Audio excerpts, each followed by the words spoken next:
Luka tawi enelia. Yesu dagbele ŋutsu tete aɖe ŋu le sabat dzi. Gbe ɖeka le Dzudzɔgbe dzi, Yesu yi nuɖuƒe le Farisitɔwo ƒe amegã aɖe ƒe aƒe me, eye wònɔ ŋku lém ɖe eŋu vevie.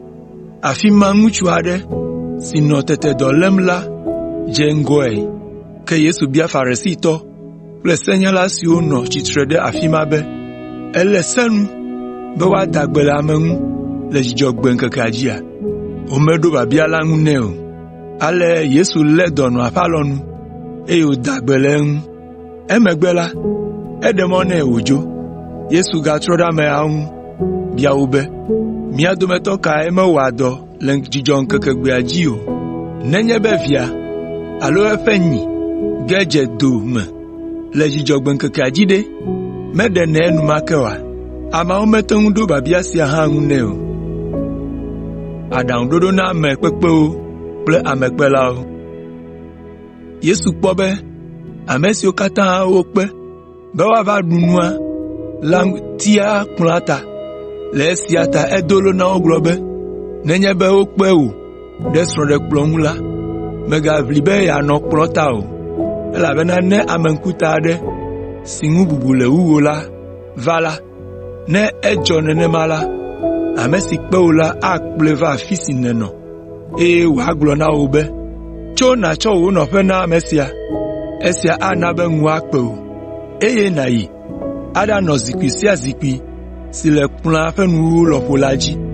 Nu si boŋ wòle be nàwɔe nye esi: yi ɖanɔ teƒe aɖe le kplɔ̃a ƒe nuwuwu, eye ne ame si kpe wò la ŋutɔ kpɔ wò la, ava gblɔ na wò be, nɔvi, míegblẽ nɔƒe nyui ɖi na wò, ale wòade bubu ŋuwò le ame siwo katã wòkpe la ŋkume.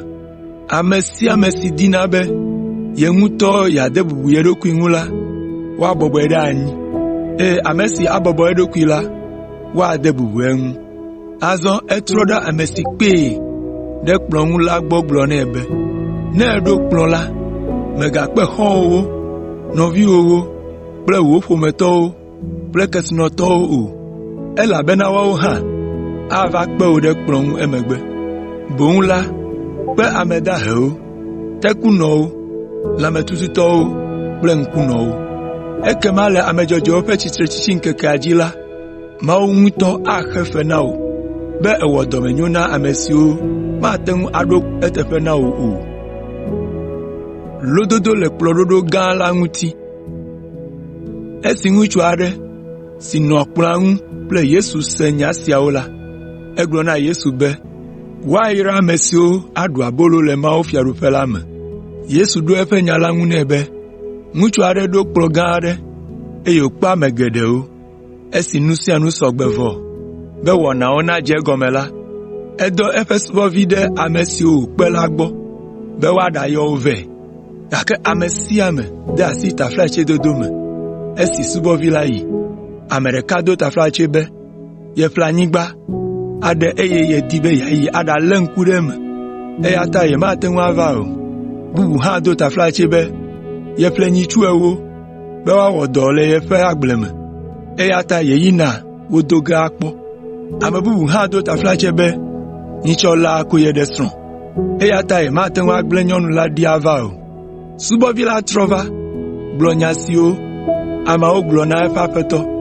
Dɔ me ve aƒetɔ ŋutɔ, eya ta edɔ subɔvi la wòyi dua ƒe ablɔwo dzi kple kpɔdomewo ɖayɔ nubialawo, tekunɔwo, lãmetututɔwo kple ŋkunɔwo va kplɔ̃a ŋui. Togbɔ be dɔla la wɔ esia hã la, egblɔ be, Aƒetɔ, wowɔ se si nède la dzi, gake nɔƒe gali.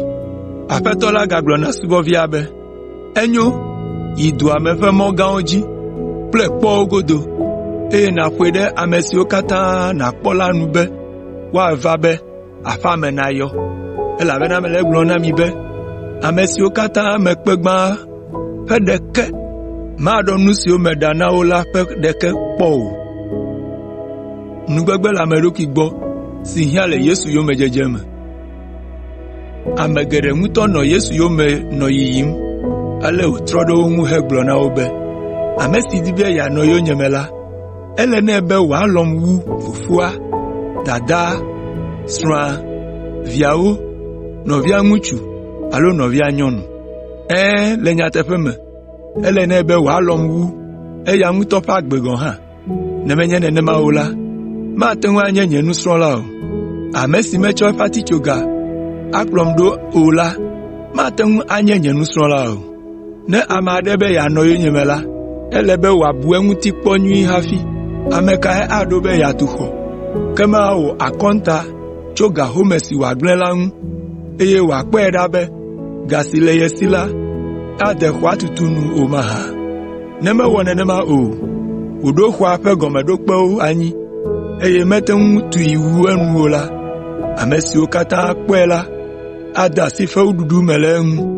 Woaɖu fewu hã le eŋu be, mikpɔ ame ma ɖa, eyae dze xɔ ma tutu gɔme, gake mete ŋu wu enu hafi gavɔ le esi o.